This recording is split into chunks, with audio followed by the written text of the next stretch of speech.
आज की वीडियो बहुत इंटरेस्टिंग है। आज की वीडियो में हम अच्छे और बुरे लाइफ एक्सपीरियंसेस डिस्कस करेंगे जो कि मैंने फेस किए हैं एज अ क्लिनिकल डाइटिशियन और वर्किंग इन पाकिस्तान। अच्छा, पॉजिटिव और नेगेटिव लाइफ एक्सपीरियंसेस शेयर करने का यहाँ पे मकसद ये है कि जो न्यू डाइटिशियंस आ रहे हैं, न्यू न्यूट्रिशनिस्ट आ रहे हैं, उनको पता हो कि उन्होंने इस फील्ड में आगे जाके क्या क्या चीज़ें फेस करनी है। सेकेंडली उनके साथ, और सेकेंडली ये डिस्कस करने का मकसद यहाँ पे ये है कि उनको पता हो कि उन्होंने इस फील्ड में आना है या नहीं आना, तो उनके लिए डिसाइड करना थोड़ा सा इजी हो जाए।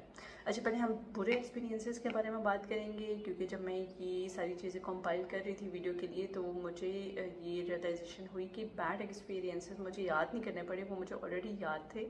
और शायद इसलिए कि बैड एक्सपीरियंसेस कम थे और अच्छे एक्सपीरियंसेस ज़्यादा थे, शायद इसलिए, या फिर शायद हम बुरी चीज़ें याद रखते हैं और अच्छी चीज़ें भूल। पहले हम बुरे एक्सपीरियंसेस के बारे में बात करेंगे। ये मेरा सबसे बुरा क्लिनिकल एक्सपीरियंस रहा है। अच्छा, एक पेशेंट थे, ही वॉज एजेड अंकल, और उनको GAD था, जनरलाइज एंजाइटी डिसऑर्डर, उसके साथ वो डायबिटिक थे, और जो करंट उनकी सिचुएशन चल रही थी दैट वाज IBS, और उनको कॉन्स्टिपेशन का इशू था। GAD में थे तो उनकी जो कंसल्टेशन थी वो गैस्ट्रो से हुई थी। उसके बाद उन्होंने मेरे पास आना था काउंसलिंग के लिए।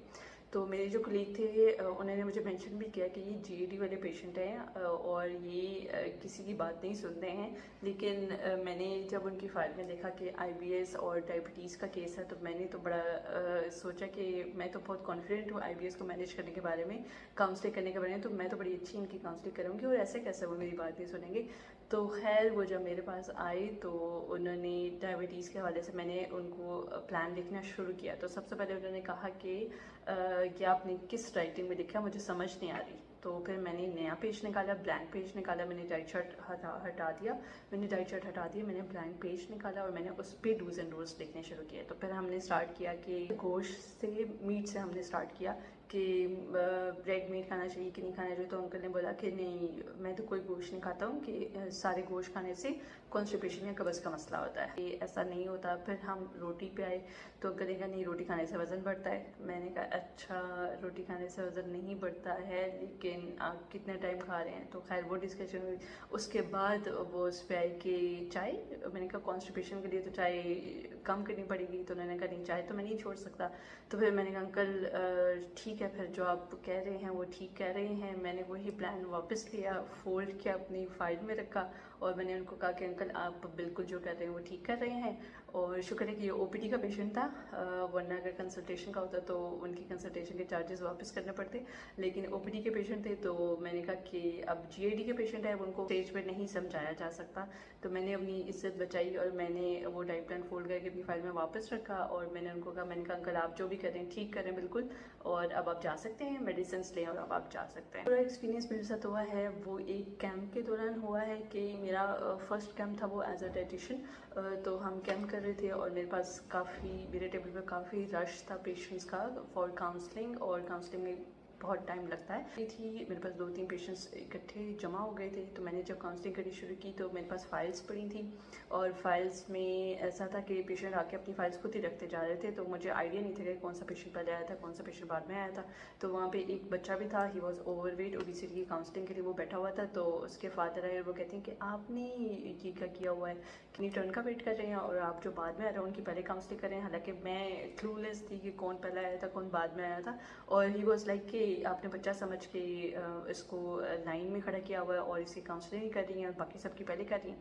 तो मैंने, खैर मुझे उसमें नई नई कैंप करी थी तो मुझे कुछ समझ नहीं आया, लेकिन खैर मैंने फिर उनकी फ़ाइल निकाली और उस बच्चे की काउंसलिंग की और फिर वो गए।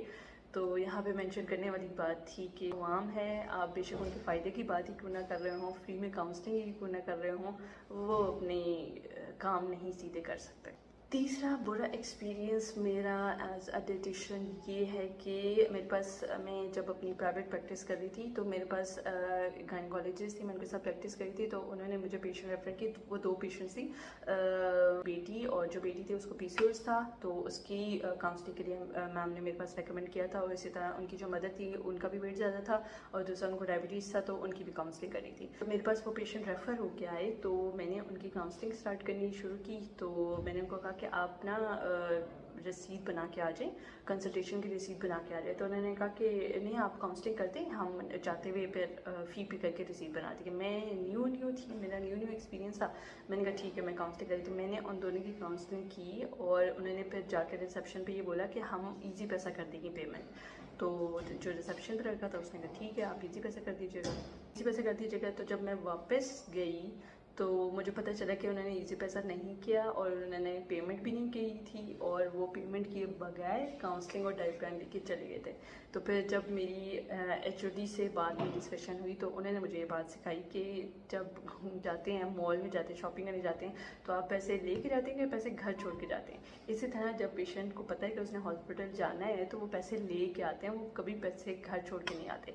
तो उसके बाद से मुझे ये लाइफ लेसन मिला कि अगर आप प्राइवेट प्रैक्टिस कर रहे हैं, आप कहीं भी पेशेंट की काउंसलिंग कर रहे हैं, सबसे पहला रूल इस कि आपने उनको बोलना है कि आप रिसेप्शन पे जाके रसीद बना के लेके आएँ, और रसीद कंसल्टेशन की रसीद बना के लेके आएँ, तब मैं आपकी काउंसलिंग करूँगी। तो ये इंपॉर्टेंट चीज़ मैंने वहाँ से सीखी थी। हालांकि पैसे इतने ज़्यादा नहीं थे, पैसे वॉज अराउंड 500 फीस मैं उस टाइम ले रही थी जो डॉक्टर की कंसल्टेशन आ रहे थे, और 500 की बात है और उन्होंने 500 ईजी पैसा नहीं किए। तो उससे मुझे ये लाइफ लेसन मिला कि जब भी आपने पेशेंट की काउंसलिंग करनी है, बात पैसों की नहीं है, जब भी आपने पेशेंट की काउंसलिंग करनी है, आपने उनको नंबर 1 रूल ये रखना है कि आप पहले कंसल्टेशन की रिसीट बना के लेके आएँ और फिर मैं आपकी काउंसलिंग करूँगी।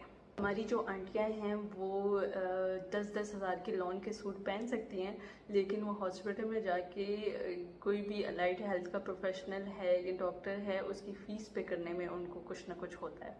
That is a fact. ये थे 3 बुरे एक्सपीरियंसेस, और भी हो सकते हैं, लेकिन ये टॉप मोस्ट क्लिनिकल लाइफ के 3 बुरे एक्सपीरियंसेस। और अब हम अच्छे एक्सपीरियंसेस के बारे में बात